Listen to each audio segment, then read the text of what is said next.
I love being prolific, but sometimes it lessens the whole thing, I feel like.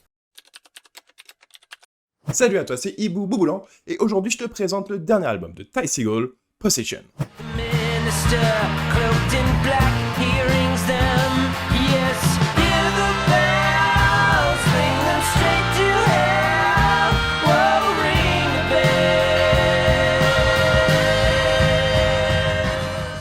Le petit génie du garage, l'un des artistes les plus réguliers et les plus inventifs de ces 15 dernières années, et tout simplement l'un de mes artistes préférés, aujourd'hui on répare une anomalie, celle qu'il n'y avait toujours pas de vidéo dédiée à un album de Ty Segall sur cette chaîne. Ty Segall, si on repart du commencement, c'est l'un des artistes essentiels du revival de la scène garage du début des années 2010. À l'époque, il fait partie d'une scène très large, centralisée à San Francisco, dont les fers de lance sont, si on le dit vite, The Aussies.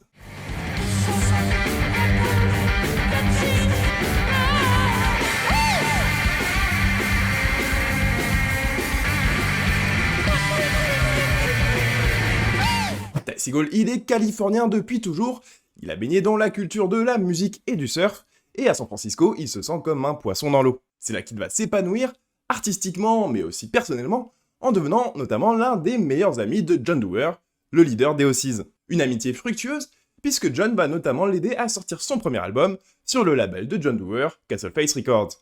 Pour être très honnête, je vais pas trop t'en dire parce que j'ai très envie de te faire une vidéo spéciale sur la scène rock garage de San Francisco du début des années 2010.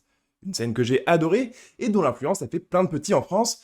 Dis-moi si ça peut t'intéresser. Ce qu'il va falloir retenir pour Ty de cette période, c'est qu'il va très vite devenir l'un des artistes majeurs de cette scène. Son amour des guitares fuzz, son rock aux allures rétro mais bien ancré dans le présent, et sa capacité à varier les styles et les registres vont faire qu'il va très vite avoir la reconnaissance qu'il mérite, y compris en France, où certains magazines comme Rock & Folk sont totalement sous le charme, et où il va avoir aussi l'occasion de multiplier les concerts.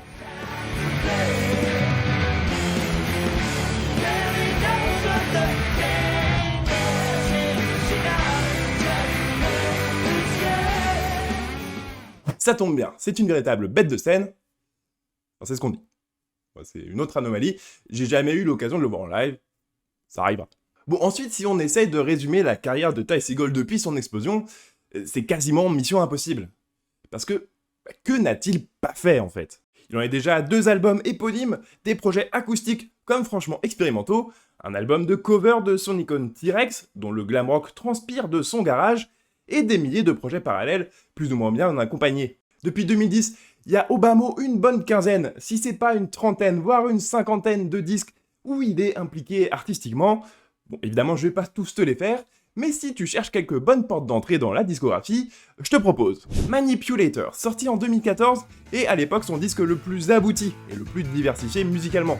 Une vraie pépite, digne des grandes heures du rock'n'roll.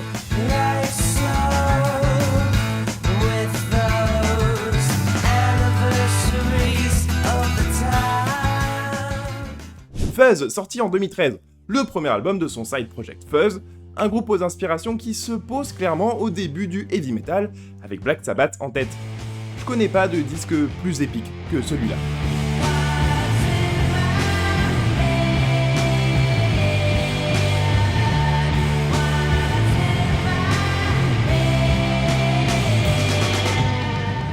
Et Freedom's Goblin, sorti en 2018, peut-être mon préféré, un disque qui part dans tous les sens et qui le fait hyper bien.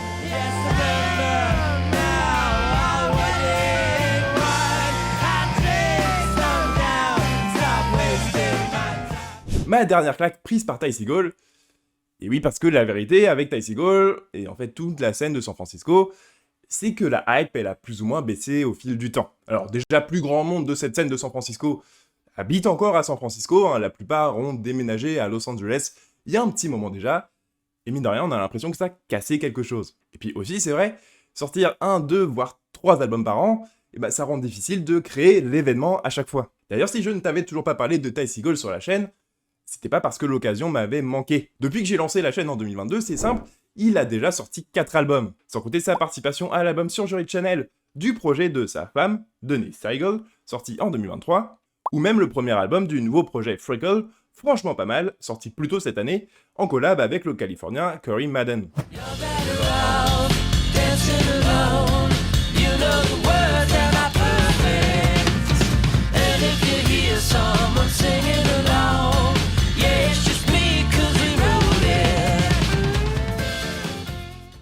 toujours, il y a plus ou moins un disque plus intéressant à traiter en face.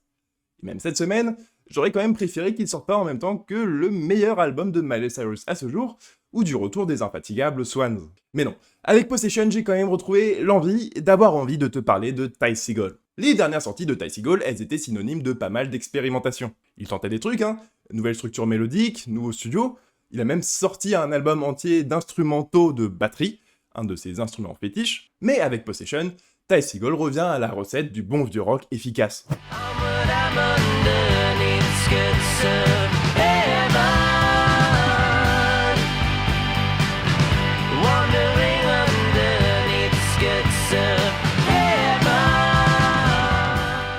Les riffs font mouche, les couplets, les refrains, tout ça c'est au poil, et c'est probablement le disque le plus directement appréciable par Ty depuis un petit moment. Alors ça veut pas dire qu'il tente rien de nouveau sur l'album, Comme toujours il y a quelques nouveautés, alors cette fois-ci 2 principalement. La première c'est à l'écriture des chansons, où il collabore pour cet album avec son ami de longue date, Matsioka, un réalisateur de films pour lequel il avait d'ailleurs fait la bande-son de son documentaire Whirly Bird, sorti en 2022.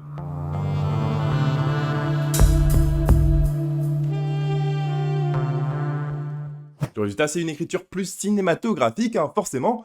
Beaucoup de chansons sont axées sur des histoires qu'il nous raconte de bout en bout. Celle des sorcières de Salem sur la chanson titre, ou encore celle d'un cambrioleur sur la chanson Shoplifter qui fait l'intro.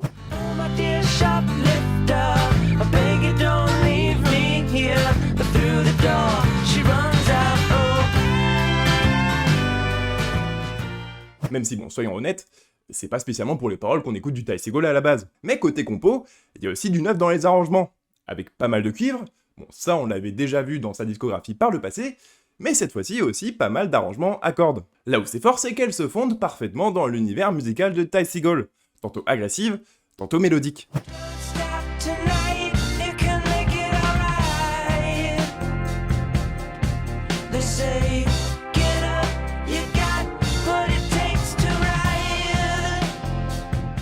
Ça faisait longtemps que j'avais pas pris autant de kiff sur un album de Ty Segall. Et pour être honnête, j'en étais même arrivé un petit peu à l'idée qu'il fallait que je me contente des trésors du passé, sans en attendre de nouveaux. Alors évidemment, ce Possession ne vient pas non plus tout révolutionner. Et l'âge d'or de cette scène garage semble bel et bien derrière nous. Seulement je te parlais des disques qui font une bonne porte d'entrée dans la discographie de ce petit génie du garage.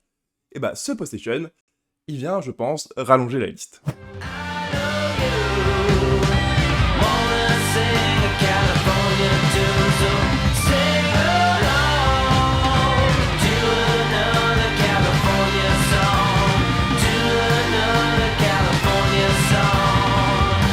Voilà, merci à toi d'avoir regardé cette vidéo. N'hésite pas à me dire ce que tu as pensé du disque dans les commentaires et à t'abonner à la chaîne. Tu peux aussi jeter un coup d'œil aux autres réseaux. En attendant, je te donne rendez-vous la semaine prochaine ici pour une nouvelle vidéo sur un disque qui est sorti vendredi.